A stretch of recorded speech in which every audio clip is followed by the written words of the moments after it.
আজ তো ধর্ষকের কোনো বিচার হচ্ছে না, ধর্ষণ হচ্ছে পাইকারি দরে, বিচার হচ্ছে না। আইন এমন ভাবে ঘোরানো পেঁচানো, ধর্ষকগুলি খালাস পেয়ে যাচ্ছে। আবার নতুন কিছু ধর্ষক তৈরি হয়েছে, ধর্ষণ করে মেয়েটাকে হত্যা করে।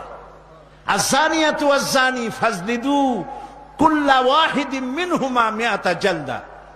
আল্লাহ তাআলা বলেছেন জিনাকারের শাস্তি হচ্ছে 100 দোররা মারা এবং প্রাণদণ্ড দেওয়া। জিনাকারের শাস্তি প্রাণদণ্ড দাও। জিনা করেছে প্রমাণিত হয়েছে, অবিবাহিতা যদি হয় দোররা মারো, আর যদি বিবাহিতা হয় পাথর মারিয়া উড়ায় দাও। আজ তো ধর্ষকের কোনো বিচার হচ্ছে না, ধর্ষণ হচ্ছে পাইকারি দরে, বিচার হচ্ছে না। আইন এমন ভাবে ঘোরানো পেঁচানো, ধর্ষকগুলি খালাস পেয়ে যাচ্ছে। আবার নতুন কিছু ধর্ষক তৈরি হয়েছে, ধর্ষণ করে মেয়েটাকে হত্যা করে। নাউজুবিল্লাহ, বলেন নাউজুবিল্লাহ। এগুলো মানুষ না, এগুলো জানোয়ার। মনে রেখো, তুমি যার মেয়ে, যা কারো মেয়ে অথবা কারো বোন অথবা কারো বউকে যদি এইভাবে বেইজ্জত করে থাকো, তোমার বউ, তোমার বোন, তোমার মেয়ে অক্ষত থাকবে না। এই ধরনের তাদের উপরেও ধর্ষণ হবে। বলেন নাউজুবিল্লাহ, বলেন নাউজুবিল্লাহ।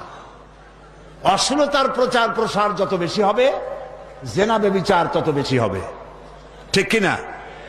তারপরে ডিসেন্টিনার মাধ্যমে হাবিজাবি ছবি এগুলি দেখানো বন্ধ করতে হবে। বিবাহ সহজ করুন, অশ্লীলতা বন্ধ করুন, জেনা ব্যভিচার ধর্ষণ এমনি কমে যাবে। আলহামদুলিল্লাহ বলে। এই থেকে বাঁচতে পারে মানুষ কেবলমাত্র ধর্মীয় অনুশাসনের মাধ্যমে। জেনা নিজের স্ত্রী ছাড়া কোন মেয়ে লোক অথবা কোন পুরুষ, কোন মেয়ে লোক নিজের স্বামী ছাড়া আর কোন পুরুষ নিজের স্ত্রী ছাড়া যৌন সম্পর্ক স্থাপন করলেই এইডস রোগের সম্ভাবনা 100%।